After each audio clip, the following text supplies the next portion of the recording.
ආයාලුවනේ සුබ දවසක් හැමෝටම. අදත් අපි හදන්න යන්නේ අලුත් පස්තා එකක් ඉස්සෝ දාලා. ක්‍රීමි පස්තා එකක්. අපි බලමු මේකට අවශ්‍ය කරන දේවල් ටික. අපි මේකට පස්තා තම්බගෙන තියෙනවා. තම්බගත්තේ මම නටන උණු වතුරේ විනාඩි 8ක් තම්බගත්තා ලුණු දාලා. මේකට මේ පස්තා එක තමයි මම පාවිච්චි කරන්නේ. මම කොච්චි කරලත් පාවිච්චි කරනවා මේකට.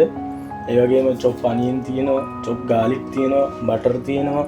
එතකොට ඉස්සෝ දාලා තමයි මම මේ යාළුවනේ අද හදන්න යන්නේ.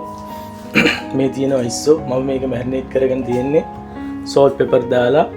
එතකොට තව තියෙනවා ෆ්‍රෙෂ් මිල්ක් තියෙනවා. අලුත් විදියට මේක මම හැපි කව් චීස් දාලා තමයි හදන්නේ. බලමු යාළුවනේ නම් අපි මේ පස්තා එක කොහොමද කියලා වෙලා. හරි යාළුවනේ අපි මුලින්ම මේ වගේ පෑන් එකක් තිබී තියාගෙන අපි පෑන් එක රත් කරාම මේ වගේ ඉස්සෙල්ලාම බටර් ටික ඇඩ් කරගන්නවා. මේ විදිහට බටර් ටික මෙල්ට් වෙලා හොඳට රත් වුණාම අපි ලුණු ටිකයි සුදු ලුණු ටිකයි මේකට ඇඩ් කරගන්නවා. ඇඩ් කරගෙන මේක ටිකක් උඩට කලවම් කරගන්නවා යාළුවනේ. යාළුවනේ මේ ලුණු ටිකයි සුදු ලුණු ටිකයි මේ වගේ පාට දෙනකොට අපි මේකට ඉස්සෝ ටික මැරිනේට් කරගත්ත ඉස්සෝ ටික එකතු කරගන්නවා. එකතු කරගෙන හොඳට කලවම් කරගන්නවා. ඉස්සෝ ටික හොඳට කුක් වෙනකන් අපි මේක කලවම් කරගන්නවා මේ පෑන් එකේ. මේ වගේ මේ ඉස්සෝ ටික කුක් වෙනකොට යාළුවනේ මේ මම කපාගත්ත කොච්චි ටික එකතු කරගන්නවා. එකතු කරගෙන නැවතත් අවුස්සක් විතර මේක කුක් කරගන්නවා.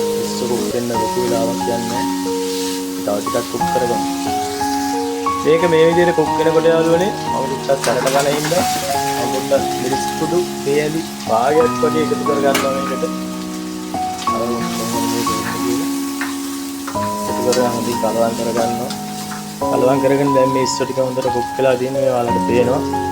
ඊට පස්සේ මම කරන්නේ මේකට මේ වගේ ෆ්‍රෙෂ් මිල්ක් ටික ඇඩ් කරගන්නවා මේකට.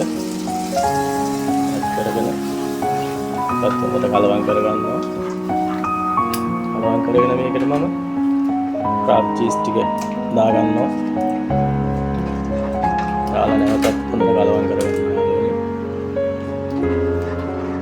මේ චීස් ටික මෙල්ට් වෙනකම්ම හොඳට මේක කලවම් කරගන්න ඕනේ. එතකොට තමයි හොඳට තික් වෙලා ක්‍රීම් එක. ඔය යාළුවනේ දැන් මෙන්න මේ වගේ තමයි තියෙන්නේ මේක. තාම මේක කුක් වෙනවා. චීස් ටික මෙල්ට් වෙලා මදි. අපි මේකට අපිට ඕන ගානට ලුණු දා ගන්නවා. අපිට ඕන ගානට මේකට ගම්බිරිස් දා ගන්නවා. දාලා නැවතත් ටිකක් මේක හොඳට කලවම් කරගන්නවා. ඔව් යාළුවනේ දැන් අපිට පේනවා මේ චීස් ටික මෙල්ට් වෙලා මේක හොඳට උකුවට තියෙනවා. දැන් අපි කරන්නේ මේකට පස්තා ටික දා ගන්නවා. අපි දාගන්නවා.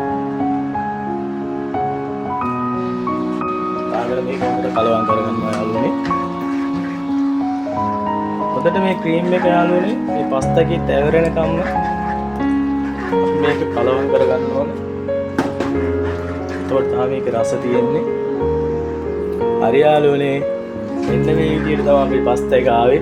ඔයාලට පේනවා දැන් ක්‍රීමි ගතියට මේක ලස්සන තියෙන පස්තා එක. තියෙන්නේ බලමු දැන් මේක ප්ලේට් එකට අරේන්ජ් කරලා කොහොමද කියලා. ඉතින් යාළුවනේ මෙන්න මේ විදිහට තමයි මම හදපු රසමරස පස්තා එක මම ප්ලේට් එකට දාගත්තේ. මම ඔයාලටත් කියන්නේ ඔයාලත් ගෙදරදී හදලා බලන්න මේ වගේ. ඇත්තට මේක රසම රසයි. ගෙදරින් හදලා බලන්න. පොඩි ප්‍රමාණයක් තමයි යන්නේ. හදලා බලලා කමෙන්ට් එකක් දාන්න හොඳයි නම් රසයි නම්. එනං ගිහිල්ලා යාළුවනේ සුබ දවසක්. නැවතත් වීඩියෝ එකකින් අපි හම්බ වෙමු.